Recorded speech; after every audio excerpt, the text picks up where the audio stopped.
자, 오늘 말씀은 마태복음 6장 9절부터 13절 말씀 함께 읽겠습니다. 시작.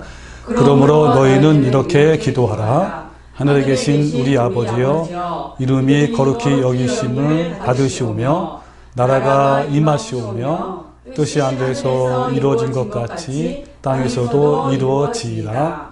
오늘 우리에게 일용할 양식을 주시옵고 우리가 우리에게 죄 지은 자를 사하여 준 것 같이 우리 죄를 사하여 주시옵고 우리를 시험에 들게 하지 마시옵고 다만 악에서 구하옵소서. 나라와 권세와 영광이 아버지께 영원히 있사옵나이다. 아멘. 예, 지금 우리가 계속해서 한 달 정도 산상보훈 중에 주기도문에 대해서 설교를 하고 있습니다. 예, 주님께서 직접 오셔서 잘못된 기도는 무엇이며 또 어떤 기도가 올바른 기도인지 자세히 말씀해 주시는 부분이에요. 예, 주기도문에는 먼저 하나님에 대한 기도 내용이 세 가지가 먼저 나오죠. 그래서 우리가 지난주에 까지 하늘에 계신 우리 아버지와 그리고 하나님의 이름과 나라와 뜻에 대해서 알아봤는데 오늘도 지난주에 이어서 하나님의 뜻이 이 땅에 이루어지는 기도에 대해서 한번 더 오늘까지 알아보려고 합니다. 그럼 지난주에 설교했던 내용, 하나님의 뜻에 대해서 간단하게 한번 복습을 해봅시다. 자, 하나님이 하나님의 선하시고 기뻐하시고 온전한 신 뜻이 무엇인지 알기 위해서 우리가 먼저 두 가지 조건이 있다고 로마서 12장에 말씀하고 있죠.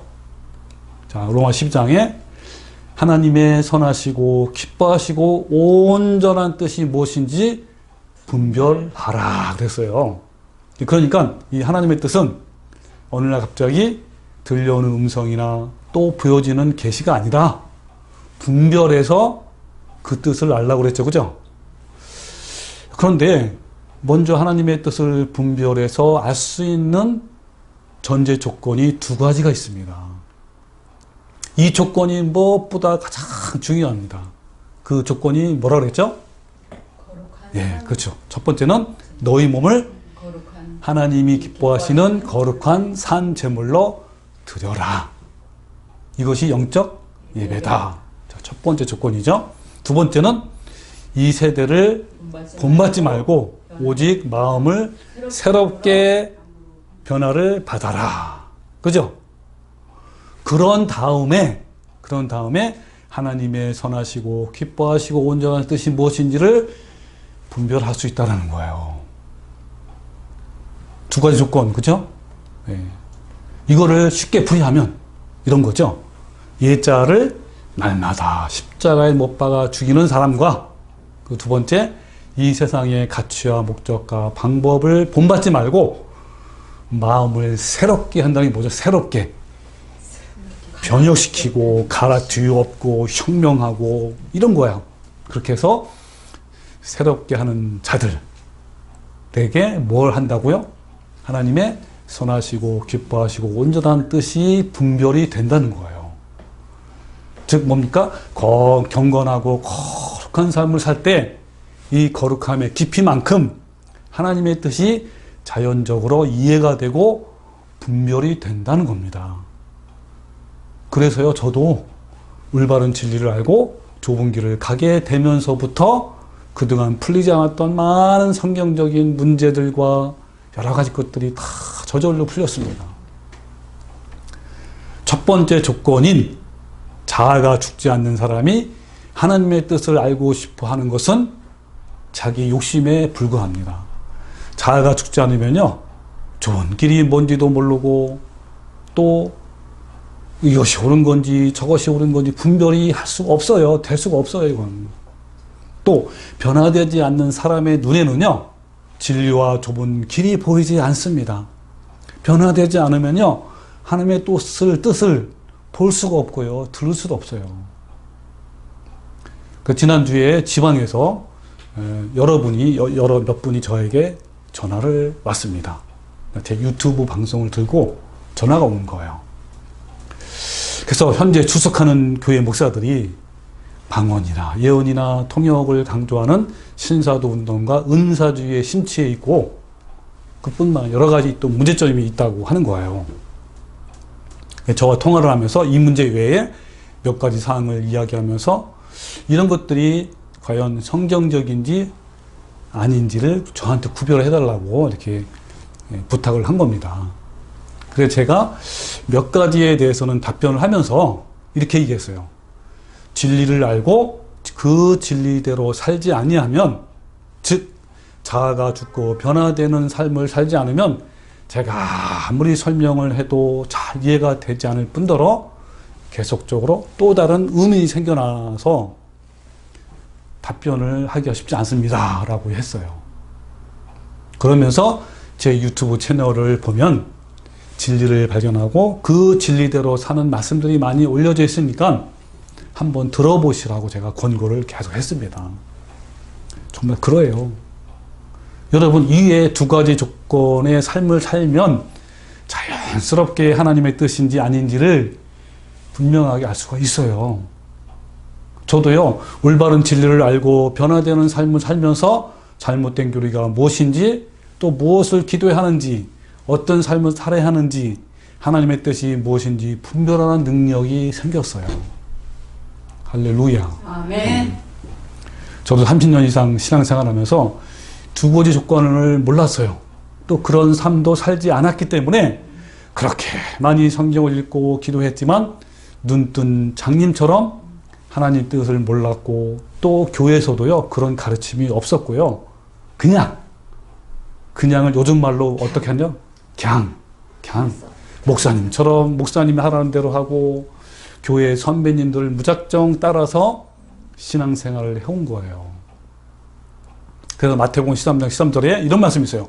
그들이 보아도 보지 못하며 들어도 듣지 못하며 깨닫지 못함이라. 이사야 예언이 그들에게 일렀으되 너희가 듣기는 들어도 깨닫지 못할 것이요 보기는 보아도 알지 못하리라 라는 말씀이 저에게 이루어졌어요. 얼마 동안? 30년 이상 동안을 그렇게 보기 보아도 모르는 거예요. 참 정말 그렇더라고요. 여러분은 지금 어떤 상황입니까? 하나님의 뜻이 보이고 들을 수 있으면 참 진리를 알고 그 길을 걸어가고 있다는 것을 바로 증명되는 거예요. 이 두 가지 전제 조건에 합당한 삶을 살면서 우리는 하나님의 선하시고 기뻐하시고 온전한 뜻이 무엇인지 분별하도록 해야 하는데, 무엇으로 어떻게 분별을 할까요? 그 방편이 뭘까요? 그렇죠. 하나님의 말씀. 그러니까 하나님의 음성을 듣거나 환상을 통해서 아는 것이 아니라 하나님 말씀이나 기도 또는 깊은 묵상, 그리고 우리에게 주는 어떤 시험, 이런 걸 통해서 하나님의 뜻을 안다고보다는 분별할 수가 있어요. 그래서 우리 지난주에는 성경 말씀을 통한 하나님의 뜻을 분별하는 것에 대해서 알아봤는데, 오늘은 기도를 통한 하나님의 뜻을 분별하는 걸 알아보려고 합니다. 여러분, 한국교회는요 그동안 수많은 기도를 해왔지만 예전에도 그랬고 지금도요 올바른 기도를 하지 못하고 있어요. 많은 교인들이 기도에 대한 응답을 받지 못하거나 복을 받지 못하는 것은 기도가 부족해서 그렇다라고 말해요. 그렇게 많이 하고도 또 이렇게 말합니다. 세게 기도해야 된다라고. 간절히 기도해야 된다. 기도가 부족해서 그렇다. 더 열심히 기도해야 된다. 더 열심히 더 세게 이렇게. 저도 이제 기도 부탁을 종종 받아요. 그러면 뭐라 그러냐면 주문을 이렇게 해요. 목사님 세게 해달라고. 이렇게 얘기합니다. 이것이야말로 무속신앙과 똑같은 거예요. 여러분, 무당도 뭐라 그러는지 아세요? 늘 정성이 부족해서 안 된다고 합니다. 그래서 돈을 더 많이 내야 되고 지성과 정성을 보여야 하고 이렇게 말합니다. 기독교에도 또 무당도 똑같이 말하는 거예요. 세게 기도하지 않아서 그렇다. 열심히 기도하지 않아서 그렇다. 기도가 부족해서 그렇다라고 하는 거예요. 여러분, 우리는요 세게 기도하지 않거나 열심히 기도하지 않거나 기도가 부족해서 응답을 받지 못하는 것일까요? 근데 물론 여러분 성경에도요 보면 간절히 기도하라는 내용이 있어요. 그런데 간절히 기도하는 것보다 더 우선한 것이 뭐라고요? 그렇죠. 하나님의 아까 두 가지 조건. 이게 중요한 거예요. 그것이 무시된 상태에서 간절히 기도하는 것은 진짜 위험해요. 간절히 기도하는 것보다 더 우선될 것은 올바르게 기도하는 거예요. 올바르지 않는 간절함은 위험합니다. 오히려 그것이 더 위험한 거예요. 여러분 그 방향을 잃어버리면 막 달려가잖아요. 달려갈수록 돌아오기 힘들고 속도가 더 높을수록 더 멀리 가버려요. 그죠? 그것처럼 올바름을 상실한 간절함은 위험한 거예요. 그런데 올바른 기도에 대해서 가르침을 받은 적도 별로 없어요. 그러면 제가 지금 계속 올바른 사람, 올바른 기도라고 얘기하잖아요. 그죠? 자, 앞으로 계속 이 올바른 기도와 올바른 사람에 대한 내용이 계속 나올 거예요. 자, 그럼 여기서 정리하고 갑시다. 올바른 사람이 뭐라고요? 올바른 사람은 네. 거룩한 하나님의 두 가지 조건이죠. 그죠? 예, 산점을. 내 자아를 날마다 십자가에 죽이는 거죠. 그죠? 그리고 새롭게 변화되는 삶. 개혁해서 이 세대를 본받지 말고 이 두 가지가 하는 사람이 뭐예요? 올바른 사람이에요. 올바른 사람. 그럼 올바른 기도가 뭐예요? 올바른 사람이 기도하는 거. 올바른 기도예요. 그래서 올바른 사람은 자아가 깨어진 사람을 말합니다. 회개를 통해서 철저히 내 자아가 깨지고 부인된 사람. 내 마음속에 탐욕과 정욕이 점점 죽어서 마음이 새롭게 점점점 변화되는 사람을 말해요. 이것은 점진적인 거예요. 하루아침에 내가 다 내 자아가 죽고 하루아침에 내가 완전히 새롭게 변화되는 것이 아니라 점진적인 겁니다.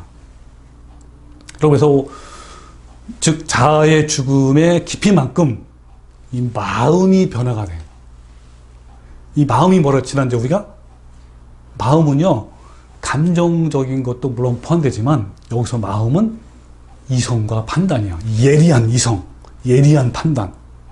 이것이 바뀌는 거예요. 이것이. 그러니까 흐리멍텅한 게 아니라 감정적이고 막 돌변한 것이 아니라 아주 예리한 그런 마음과 이성이 어떻게 되는 거예요? 변화가 되는 거예요. 새롭게. 그래서 하나님의 뜻을 올바르게 알 수 있고 올바르게 기도할 수 있는 거예요.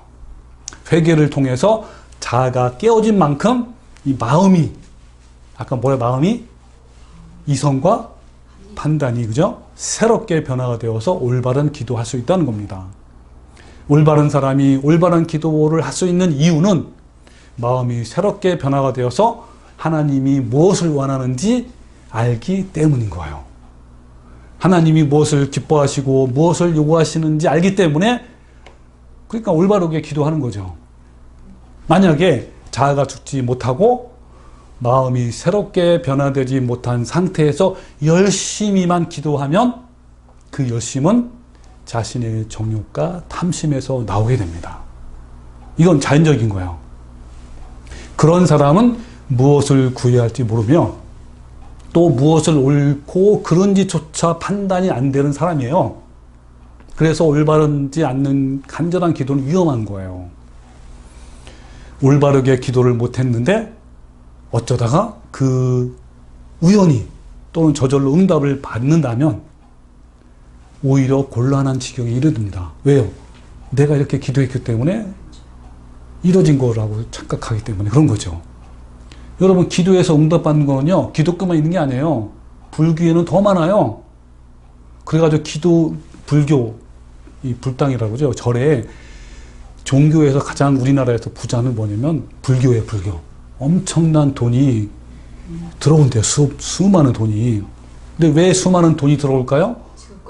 그렇죠. 우리 기도했으니까 나와서 응답을 받아서 내는 거예요.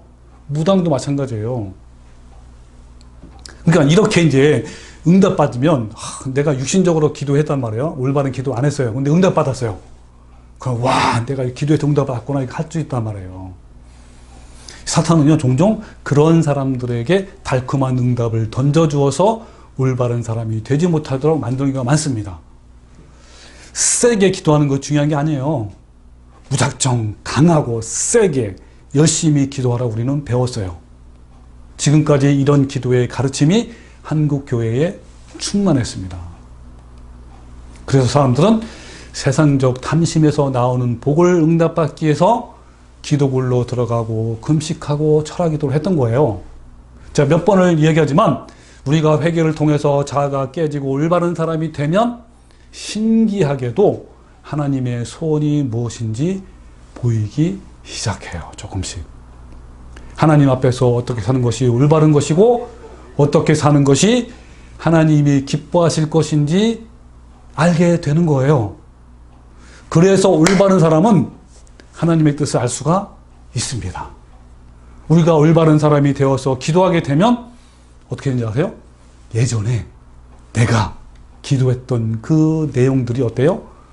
기도할 필요가 없다는 것을 발견하게 돼요. 예전에 기도했던 내용들이 너무 육신적이고 유치해져요.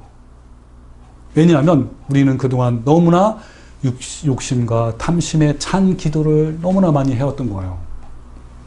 내가 올바른 사람이 되면 우리가 하는 기도 내용이요. 하나님 주십시오. 또 주십시오. 라는 기도가 아니라 포기하는 기도, 내려놓는 기도, 굴복하는 기도를 하게 됩니다. 우리 속에 잘못된 열정, 욕망, 탐심 이런 것들을 주님 내려놓겠습니다. 라는 기도를 자기 스스로 하게 돼요. 올바름이 마음속에 회복되면요. 우리는 자신에게 필요한 것들이 별로 없다는 사실을 발견하고 오히려 내 속에 불편한 것들을 제거해 달라고 기도하게 되는 거예요. 어떻게 해요? 저절로. 내가 하나님께 열심히 구해서 무엇을 얻기보다 하나님, 제가 내려놓겠습니다. 하나님 더 이상 저에게 필요한 것이 없어요. 오직 주님 말씀만 됩니다. 라고 립 서비스가 아니라 마음에서 진정으로 우러나서 하는 기도가 되는 거예요. 예, 스스로. 올바른 사람이 되지 못하니까요. 어떻게 합니까? 오늘도 무작정 달라고만 기도하는 거예요. 그 기도가 자신의 정욕과 탐심과 욕망으로부터 나오는 것조차도 모르고 그냥 무작정 세게만 기도하면 된다고 생각하는 거예요. 왜냐하면 우리는 아까도 얘기했지만 우리는 교회에서 그런 기도를 배웠어요? 안 배웠어요? 배운 적이 없어요. 자아의 죽음에 대해서 가르침을 받지 못했습니다. 내 마음의 정욕과 탐심이 가득하는 것을 또 몰라. 그것조차도 몰라요. 그리고 그저 열정적으로만 기도하면 된다라고 배웠기 때문에 그렇게 기도하는 거예요. 한국교회에서 열광하고 있는 기도의 매뉴얼이 뭔지 아세요? 강청기도. 이 강청기도가 최고의 기도의 방법이라고 가르쳐요. 그냥 강청하면 된다. 세게. 그리고 열정적으로 기도할수록 하나님이 들어주신다라는 거예요. 그래도 안 되면 어떻게 하라고 아세요? 목숨 걸고 기도하라는 거예요. 금식하면서 기도하라고요. 그래도 안 되면 기도원 가서 40일 동안 기도하라 하는 예수님처럼. 아니 예수님처럼 하는데 안 되겠냐고 하면서 그런 거예요. 그래서 제 친척 중에 한 분이 40일 동안 그렇게 했어요. 그래가지고 좀 잘못됐잖아요. 아쉬운데요. 이게 오늘날 이 모습이에요. 이런 강청 기도에 대한 주장의 근거가 성경에 있다고 그럽니다. 그 근거가 뭐냐면요. 누가복음 19장에 나오는 과부의 청원을 강청 기도의 근거로 삼아요. 여러분 과부의 청원 기도 알죠? 그러니까 뭐냐면 그 과부의 어떤 과부가 있는데 자신은 이렇게 억울한 일을 당했지만 아무 백도 없는 과부가 재판관을 찾아가서 못 살게 굴면 그 재판관이 귀찮아서라도 마침내 그 과부의 소원을 들어준다는 이게 바로 강청기도를 하는 거예요. 그 올바른 기도인지는 전혀 가심도 없이 그냥 과부처럼 못 살겠다고 막 부르짖으면 하나님이 들어주신다는 그 내용입니다. 또 한 가지가 있어요. 뭡니까? 한밤중에 친구 방문했는데 그 친구가 대접할 떡이 없는 거야, 친구에게. 방문한 친구가 굶어서 죽을 지경이 된 거예요. 그래서 떡을 얻기 위해서 이웃집에 가서 문을 두드리면서 막 달래고 막 하니까 이웃집 사람이 자고 있다가 계속 두드리니까 너무 귀찮아서 잠자기 위해서 억지로 떡을 줬다는 것이 바로 강청기도라는 거예요. 여러분, 이 과부 탄원의 비유와 친구를 위해서 떡을 강청하는 비유가 대표적인 강청기도로 알려져 있습니다. 근데 여러분, 강청기도는 매우 중요해요. 그렇지만 방향이 잘못된 강청은 아까 했던 매우 위험한 거예요. 그죠? 오늘은 여러분 강청기도의 역기능에 대해서 계속 얘기하는 거예요. 근데 다음 주에는요, 순기능에 대해서 알아볼 거예요. 여러분, 한국교회를 일으킨 원동력이라고 극찬을 받는 강청기도는 교인들에게 새벽 기도를 가게 했고요, 일찍 일어나게 만들고 금요기도회를 열광적으로 모이게 했고, 그것도 부족해서 기도원으로 기도굴로 들어가게 했던 것이 원동력이 바로 강청기도예요. 우리가 구하고 또 구하고 두드리고 열고 이래서 하나님을 귀찮게 하면 들어주신다는 가르침 때문에 그렇게 한 거예요. 그런데요, 어쩌면 이렇게 성경 해석을 잘못할 수 있는지, 여러분 또 다음 기회에 알아봅시다. 잘못한 거죠. 그 배경에는요, 조영기 목사의 불타는 소망기도와 더불어서 한국교회의 수많은 목사들이 이렇게 가르쳤습니다. 1950년대 이후에 한국은요, 어떤지 아세요? 쌀밥을 먹지 못할 정도로 매우 가난했습니다. 굶주리고 비참하고 병들고 외롭고 힘든 수많은 사람들이 강청기도의 가르침대로 열심히 부르짖으면서 기도한 거예요. 내가 하는 기도가 얼마나 잘못된 것인지 전혀 개의치 않고 그냥 내 소원과 소망을 가지고 하나님께 가면 귀찮아서라도 하나님은 들어주신다라는 이 신드롬에 빠져서요. 한국교회의 기도의 불이 붙었을 때 가장 유행했던 말씀이 뭔지 아세요? 조영기 목사님이 강조했던 말씀, 예레미야 33장 3절. 너는 내게 부르짖으라. 내가 내게 응답하겠고 내가 알지 못하는 크고 은밀한 일을 내게 보이리라. 얼마나 멋져요. 그래서 새벽마다 부르짖고 밤마다 철야한 모임에서 기도원에서 산에서 자신의 소원을 들어달라고, 자신의 문제를 해결해달라고, 이 지긋지긋한 가난을 해결해달라고 밤낮으로 부르짖은 거예요. 이 가르침을 받고서 수많은 교인들이 이렇게 기도원으로 또 기도원으로 인산인해가 된 거예요. 그때 기도원이나 산에 가면요, 그 바위나 나무를 붙잡고 기도하는 것이 유행이었어요. 근데 얼마나 많은지 가면요, 붙잡을 바위가 없고 나무가 없다는 거예요. 수많은 사람들이 금식과 철회하면서 기도하고 울부짖으면서 자신의 소원을 들어달라고 기도한 겁니다. 그런데 이제는 그 기도 덕분에 우린 더 정말 잘 살게 되었어요. 그냥 배고픈 시절도 지나고 이제는 내가 몸이 아프면 병원에 갈 수 있는 시대가 되었잖아요. 배부르고 잘 살게 되니까 어때요? 지금은 기도원이 문을 닫았어요. 대부분 다.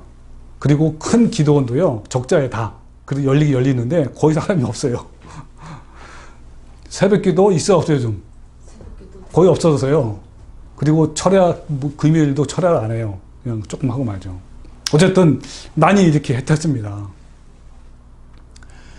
강청기도로 인한 열심은 여기까지였어요. 그런데 강청기도가 지나간 자리에는 아무것도 남지 않았어요. 예수님을 닮은 성품이나 성숙된 교회나 내면이 변화된 열매는 아무것도 보이지 않아요. 그것이 지나간 자리에는 기업화된 교회, 목회직을 세습하거나 또 여러 가지 돈 때문에 자기의 권리나 이익 때문에 막 다투기도 하고 싸우기도 하고 또 권위적인 목사 그리고 사회적인 지탄만 남아 있습니다. 리처드 목사님의 말씀처럼 돈과 성과 권력만 남았어요. 성숙을 빼앗아간 악마적인 것임을 여러분 여실히 드러났죠. 그러니까 양청기도의 실체가 드러난 증거예요. 정말 만약에 하나님을 향해서 올바르게 열정적으로 부르짖었다면 한국교회가 또 한국 교인들이 현재와 같이 타락하지 않았을 겁니다. 올바른 사람이 되어 올바르게 기도했다라면 한국교회가 이렇게 욕을 먹지 않았을 거예요. 한국교회가 역사가 좀 120년입니다. 그렇지만 예수님을 닮은 성품을 가진 사람들, 내면이 변화된 참 성들이 너무너무 찾기 어려워요. 그것은요, 올바른 신앙을 해보지 못했다는 증거예요. 그렇게 기도하고 부르짖었는데 한국의 교인들은 세상 사람들과 별로 차이가 없어요. 그렇게 강청으로 부르짖으면 하나님이 들어주신다고 역설했던 그런 그 대형교회 목사들, 수많은 목사들이, 그렇게 가르쳐왔던 수많은 목사들이 어때요? 어떻게 변했습니까? 오히려 거룩한 성품이에요? 아니잖아요.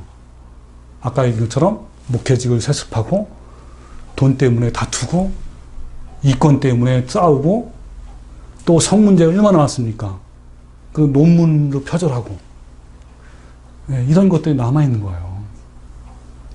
근데 왜 유독 한국에서 이런 광적인 기도, 끈질긴 기도, 복을 비는 기도, 매달리는 기도, 한 맺힌 기도 등이 나왔을까요? 사실은 우리에게 이 전통적으로 내려오는 이 한 맺힌 것은요, 사실 하나님께 올바른 방향 쓰인다면요, 정말 좋은 거예요, 이게. 근데 이것은요, 어쨌든 한국만의 토속적인 무속신앙에 비롯된 거예요. 기독교가 들어오기 전에 산신령에게 지극정성으로 자기 문제를 위해서 기도했던 그 모습 동일하게 기독교에 들어온 거예요. 단지 산신령에서 하나님으로 대체된 것 뿐이에요. 그렇게 간절히 기도했는데 변화의 흔적이 없는 결과가 나왔던 것은 그 기도가 잘못됐다는 증거입니다. 이 강청기도는요, 인간의 탐욕과 이심으로 포장된 영적 파멸로 이끄는 욕망의 전차예요. 그러니까 강청기도는 허상입니다. 허상임에도 불구하고 아직도 한국교회는 강청기도라는 난파선을 붙들고 있어요. 한국교회의 기도는 무속적이며 맹목적으로 진리와 관련이 없습니다. 진짜 기도는 뭐라고요? 하늘에서 이루어진 것 같이 땅에서도 이루어지다라는 기도예요. 기도의 가장 중요한 것은 하나님의 뜻입니다. 아버지 소원과 뜻을 알고 구하는 것입니다. 다시 강조합니다. 아버지와 뜻과 소원은 어떤 사람이 알 수 있다고 그랬죠? 그렇죠. 예, 올바른 사람만이 알 수 있습니다. 욕망이 가득 찬 이런 사람은요, 아무리 기도해도요, 알 수가 없어요. 그들이 구하는 것은 대부분 번영주의와 성공주의, 축복으로서 세상적이며 탐욕적입니다. 자기가 죽고 새롭게 변화가 되어야 올바른 사람이 되고, 올바른 사람이 되어야 올바른 것이 보이고, 올바른 것이 보이는 사람만이 하나님의 뜻을 알고 올바르게 기도하는 거예요. 자, 오늘 강의 제 주제가 뭔지 아세요? 가장 위대한 기도예요. 여러분, 가장 위대한 기도가 어떤 기도일까요? 올바른 기도. 누가 그런 기도했을까요? 올바른 사람. 예, 누가복음 22장 42절에 아버지여, 만일 아버지의 뜻이거든 이 잔을 내게서 옮기시옵소서. 그러나 뭐라 했죠? 그러나 내 원대로 마시옵고 아버지의 원대로 되기를 원합니다. 그러니까 내 뜻대로 하지 말고 아버지의 뜻대로 하십시오라고 기도한 거예요. 이 가장 위대한 기도. 예. 이것이 진짜 하나님의 뜻을 구하는 기도예요. 이것이 바로 뭡니까? 하늘에서 이룬 것 같이 땅에서 이루어지다라고 합당한 대표적인 기도예요. 근데 여러분 중요한 것은요, 잘 보세요. 여기서 그 아버지의 원대로 하라는, 내 뜻대로 하지 말고 아버지 원대로 하는 뜻이 뭐냐면요, 이것은 잔에 하나님이 주시는 잔이 있어요. 이거와 연관되어 있습니다. 그러니까 예수님이 마시는 이 잔은요, 십자가에 죽는 육체적인 고통이 아니에요. 예수님은 십자가에서 죽으신 것에 대해서는 어떤 문제나 갈등이 없어요. 우리들은 착각하고 있는데 뭐냐면 십자가에 못 박혀 매달리는 것이 굉장한 큰 고통이라고 생각하는데, 정작 예수님은 가장 큰 고통은 뭡니까? 그런 것이 아니고 잔의 문제, 잔. 그러니까 뭐요? 예수님의 가장 큰 아픔은 잔을 마시느냐 마시지 않느냐의 문제입니다. 그럼 여기서 잔을 마신다는 것은 어떤 의미일까요? 이것은요, 하나님께서 모든 인간의 죄와 불법을 예수님에게 전가시킨다는 것을 의미합니다. 세례 요한이 말했듯이 세상 죄를 지고 가는 하나님의 어린 양이로다 라고 한 것처럼, 세상의 모든 죄를, 인류의 모든 죄를 몽땅 자기 육신에게 전가하는 것이 바로 잔을 마신다는 의미예요. 여러분, 잔을 마시게 되면 어떨까요? 예수님은 죄가 없으신 거룩한 분이십니다. 그럼 그 잔을 마신다는 것은 어떤 걸 의미하죠? 인간의 모든 불법과 죄악들이 예수님 속으로 들어온다는 거예요. 그 무시무시한 살인, 간음, 사기, 악독, 추악, 그리고 하나님을 배반하는 모든 죄가 자신 속으로 들어온다는 것을 그 거룩하신 예수님은 견딜 수가 없는 거예요.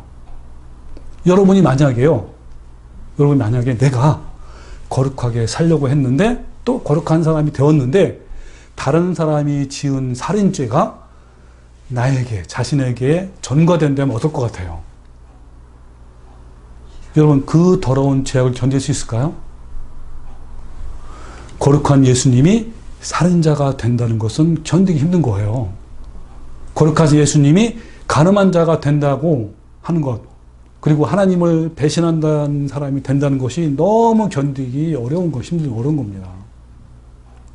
그러나 하나님은 예수님이 그 잔을 마시기를 원하시는 거예요. 그래야만 예수님에게 모든 인류의 죄가 전가되어서 예수님이 대신 심판을 받으시고 죽으셔야 인간이 구원이 된다는 겁니다. 예수님은 이 잔을 마시지 않고 십자가에서 죽기를 원하셨습니다. 그래서 예수님은 하나님께 그렇게 기도하신 거예요. 아버지의 뜻이거든 이 잔을 내게서 지나가게 하십시오. 그러나 이것은 내 뜻이 아니라 아버지의 뜻대로 하소서라고 기도한 거예요. 여러분, 이 얼마나 위대한 기도입니까? 올바른 사람은요, 예수님처럼 올바른 기도를 하게 돼요. 올바른 사람은요, 어떻게 사는 것이 아버지의 뜻이 합당한지 압니다. 그래서 예수님은 아버지의 뜻을 따르겠다고 한 거예요.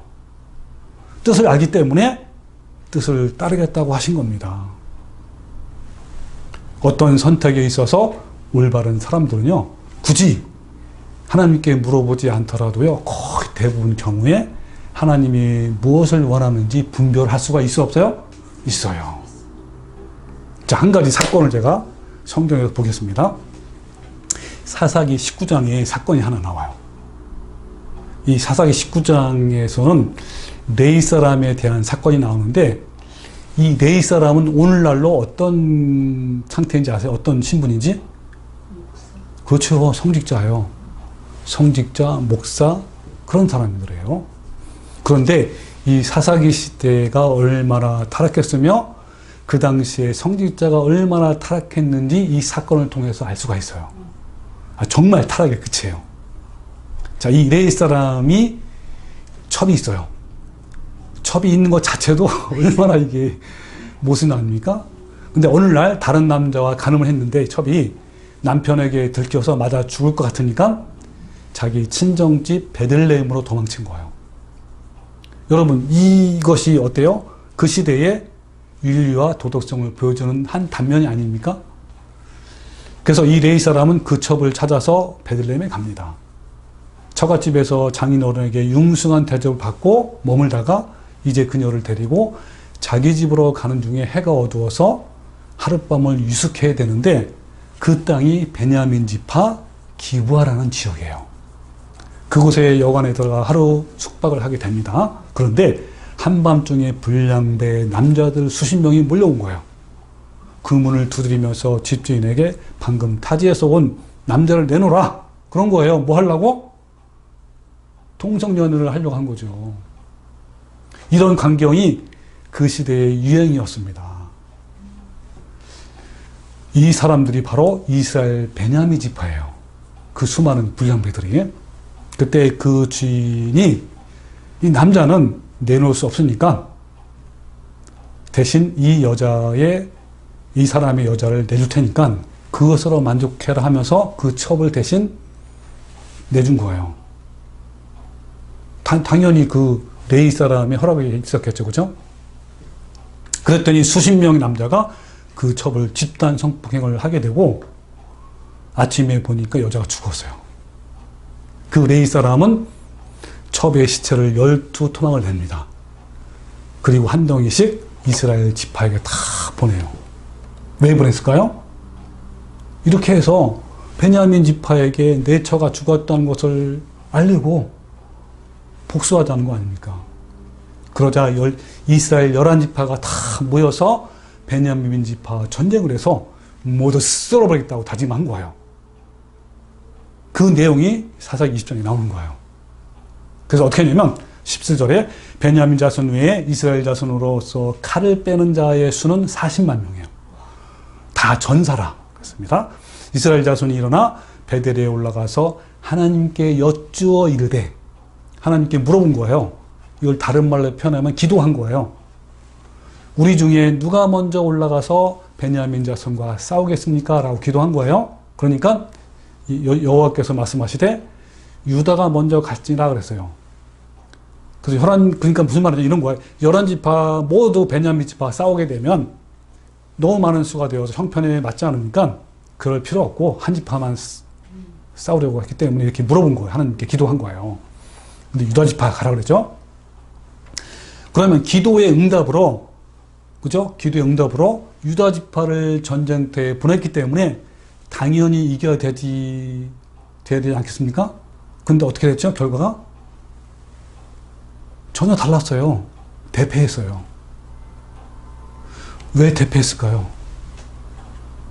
자, 그들은 하나님께 누가 먼저 갈까요? 라고 했는데 하나님께서 유다 지파 가라 했어. 그죠?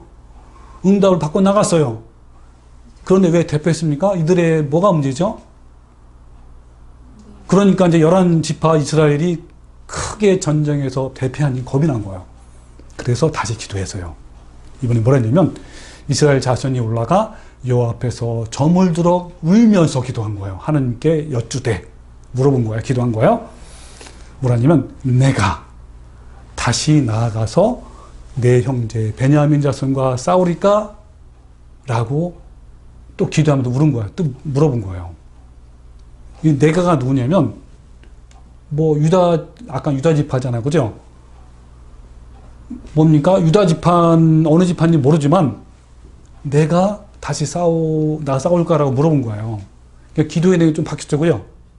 이번에는 내가 어느 지파인지 모르지만은 싸울까요? 라고 물어본 거예요. 그랬더니 여호와께서 올라가서 치라 그랬어요. 자, 그럼 이번에는 이겼을까요? 대패했을까요? 대패했어요. 왜? 이스라엘의 칼을 빼어든 장수 18,000명이 대패를 하게 된 겁니다.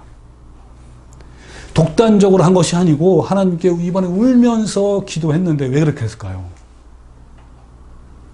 그들은 두 번의 대패를 통해서 비로소 문제점을 발견했어요. 우리가 기도를 잘못했구나 라고 문제점을 발견했습니다. 그래서 이번에 어떻게 기도했냐면요.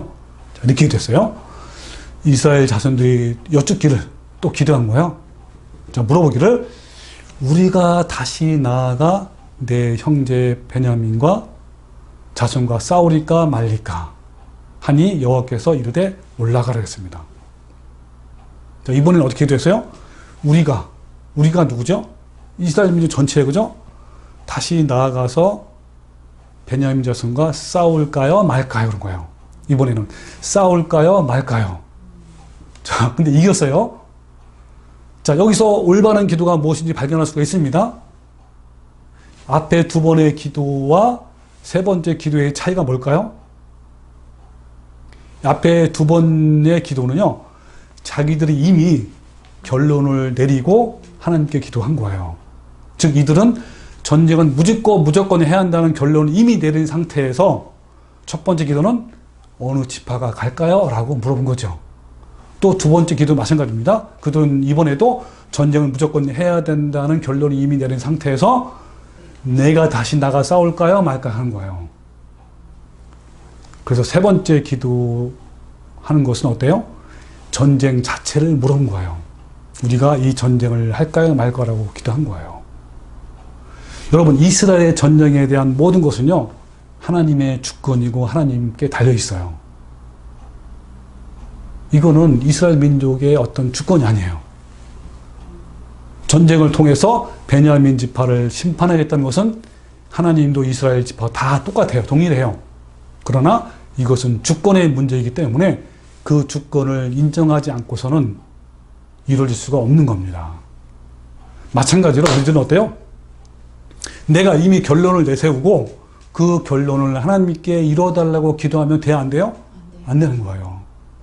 예를 들면 이미 병낫기를 하나님은 원했다는 결론을 가지고 하나님 병낫게 해주십시오. 병낫게 해주십시오. 열심히 기도하고 또 기도하고 안 된다는 겁니다. 또 이미 결론을 내놓고 하나님께 이것도 해주고 저것도 해주라고 기도했는데 이것 전부 다 자기 욕심이고 자기 결론이에요. 하나님은요, 언제든지 문지르면 나오는 마술램프의 진이가 아닌 거예요. 그래서 세게만 기도하면 됩니까? 아니죠. 하나님 원하시는 것은 주권을 인정하고 넘겨드리는 겁니다. 그래서 하나님의 뜻이 하늘에서 이룬 것처럼 땅에서도 이루어지다라는 이 기도가 너무너무 중요한 거예요. 그런데 우리들은 내 뜻을 하나님께 세게 기도해서 관철시키려고만 하는 거예요. 이런 기도가 위험한 겁니다. 이렇게 기도하는 우리에게 하나님이 만약에 사사기, 지금 방금 말하면 사사기 방식대로 한다면 어떻게 할까요? 네? 이들은 칼로 죽임당했잖아요. 여러분, 자기 스스로 어떤 결론도 어떤 계획도 세우지 마십시오. 저도요, 진리를 발견하고 좁은 길을 가면서 어떤 거창한 계획이나 원대한 사역의 꿈도 필요 없다는 것을 알았습니다. 그냥 매 순간 아버지의 뜻을 구하며 살아갈 뿐이에요. 하나님께서 열어주시는 만큼 순종하면서 나가는 거예요. 내가 먼저 이렇게 큰 계획과 목표 세우고 하나님 이거 들어주십시오 라고 하는 게 아니에요. 그냥 열어준 대로 가는 거예요. 요단강을 건너갈 때 어떻게 했죠? 이스라엘 민족이 그들이 순종하니까 열렸잖아요. 그죠? 여러분, 어떤 계획이나 결론을 가지고 하나님께 나아가서 기도하는 것은 사사기 방식으로 하면 무대뽀로 가는 거예요. 칼 맞아 죽을 일입니다. 항상 하나님의 뜻을 먼저 구해야 합니다. 아까 이 질병으로 예를 든 것처럼 내가 반드시 질병을 낫는 것이 목적이 아닙니다. 질병으로 내가 죽을 수도 있어요. 그리고 고침을 받을 수 있는 거예요. 이와 같이 잘 될 수도 있고 안 될 수도 있습니다. 올바른 사람은 자신이 결론을 먼저 내리지 않고 하나님 뜻을 구하는 거예요. 먼저. 우리가 갈까요? 말까요? 누가 갈까요? 어느 지파가 뭐 할까요? 라는 기도는 하나님의 주권을 무시하는 행위입니다. 우리는요, 한낱 피조물이에요. 자, 이제 마지막으로 기도할 때 항상 우리가 중요한 것이 있는데 이것을 여러분 꼭 반드시 명심해야 됩니다. 뭐냐면 기다리는 것. 기도하는 사람들은 반드시 그 응답에 대해서 기다려야 합니다. 그래서 기다림은 응답의 모태래, 모태. 그러니까 뭐요? 이 기다림이라는 것은 그 어머니가 이제 뱃속에서 아기가 자라서 마침내 출산하는 것처럼 기도하는 사람들은 꽤 긴 시간 동안을 기다려야 한다는 겁니다. 근데 많은 사람들이 기다리지 못해요. 하나님은 항상 느리시지만 빠릅니다. 이것은 역설적인 진리인데 하나님은 기도의 응답에 항상 느려요. 그러나 빠른 거예요. 왜냐하면 하나님은 말에 실수가 없이 정확하게 일하시기 때문에 느린 것 같지만 빠릅니다. 근데 사람들은 어때요? 덤벙대고 실수하는 바람에 오히려 늦어요. 그런데 하나님은 정확하게 하십니다. 그래서 하나님의 응답은 느린 것 같지만 올바르고 빠른 거예요. 우리가 기도를 하고 어떤 대답을 얻으려면 기다리는 거예요. 하나님의 응답은 아까 말한 기다림이라는 모태 속에서 아기가 자라듯이 한참 동안 자라서 마침내 출산하는 거예요. 그래서 시편에 어떤 말씀이 많이 나오냐면 잠잠히 기다려라 라는 내용이 많아요. 여러분들이 기도할 때에 기다림에 익숙하지 않고 기다림에 인내가 없다면 응답받기를 생각하지 말아야 합니다. 인내하며 기다릴 줄 아는 사람이 기도하고 가만히 기다릴 줄 아는 사람이 응답이라는 열매를 볼 수 있는 겁니다.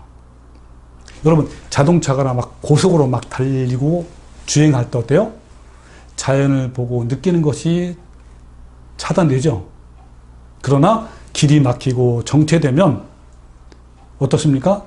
아름다운 거리의 풍경과 나무와 사람들이 보이는 거예요. 여러분 일상생활에서도 그렇고요. 영적인 세계에도 똑같아요. 우리가 바쁘고 급하게 가게 되면 들리지도 않고 보이지 않습니다. 그러나 막히고 정체될 때 우리는 선명하게 보고 들을 수가 있어요. 거의 모든 하나님의 사람들은 이 막힘이라는 시간을 통해서 하나님과 깊은 만남을 합니다. 기다림을 통해서 우리는 마음이 정화되며 포기가 되고 겸손을 배우는 거예요. 막히는 동안 내 혈기와 분노와 섣부른 판단과 욕심까지도 조용히 내려놓는 법을 배워요. 막히는 것만큼 영혼에 좋은 처방전이 없습니다. 길이 막힐 때는 오래 참음으로 기다리는 것이 최고의 방법이에요. 아니 하나님께서 이유가 있어서 막히게 하셨으니 빠르고 급하게 달려온 자신을 돌아보면 내려놓는 것이 최선의 방법이 아닙니까? 아브라함은 막힐 때의 조급함 때문에요. 오히려 많은 어려움을 겪어야 했어요. 모세는 40년 동안 막혔고요. 야곱은 21년 동안, 요셉은 13년, 다윗은 10년 동안 막혔습니다. 만약에 그들이 막힘이 없었더라면 그렇게 위대한 하나님의 사람이 되었을까요? 당신이 현명한 사람이라면 막혀있는 그 시간 동안 무엇을 해야 하는지 여러분 압니다. 그러나 미련한 사람들은요, 막힘을 그냥 뚫어달라고만 부르짖고 기도하는 거예요. 자신에게 어떤 질병이 있어서 막혀 있다면 그 질병 때문에 불안하고 괴롭고 막 울부짖으면서 기도하고 조급해하는 것이 아니라 그 막힘의 시간 동안 자신을 돌아보고 하나님을 소원을 구하는 귀중한 시간으로 보내라는 거예요. 막히는 그 시간 동안 기다림을 통해서 내 속에 있는 급함을 버리고 하나님의 성품을 배우지 못한 채 그냥 뚫린다면 그것이 기적일지라도요, 좋은 기회를 그 사람은 잃어버리는 거예요. 단지 뚫렸다는 그런 기쁜 것이 아니라 그 기간 동안 하나님을 닮지 못했다면 그것은 기쁜 것이 아니라 매우 슬픈 것입니다. 막히는 그 시간 동안 우리는 하나님의 하나님 느려요. 그 느린 어떤 그 치료로 인해서 그동안 배우지 못하고 듣지 못했던 것을 경험할 수가 있는 거예요. 사람이 떡으로만 사는 것이 아니라 하나님의 입에서 나오는 말씀으로 사는 것을 배워야 합니다. 떡이 아닌 말씀으로 사는 법을, 그리고 하나님으로 기뻐하는 법을, 이 땅이 아니라 하늘로 기뻐하는 법을 배워야 합니다. 아멘. 잃은 것을 잃어버린 상황에도 얻는 것이 있음을 배워야 하며 하늘의 기쁨만으로 얼마든지 행복할 수 있음을 배워야 합니다. 아멘. 사방이 막힐 때 하늘이 열리는 경험을 합니다. 그래서 응답이 더디면 더딘 대로, 열리면 열리는 대로, 막히면 막히는 대로, 뚫리면 뚫리는 대로, 오직 그 시간에 우리가 해야 할 것은 뭐라고요? 엎드려서 느린 하나님의 시간에 맞춰서 기도하며 하나님의 임재 속에 머무르는 거예요. 여러분, 이제 뜻이 하늘에서 이룬 것 같이 땅에서도 이루어지다라는 기도를, 말씀을 마치려고 합니다. 자, 우리 모두 기억합시다. 우리가 뭘 기억해야 될까요? 두 가지 조건. 뭐죠?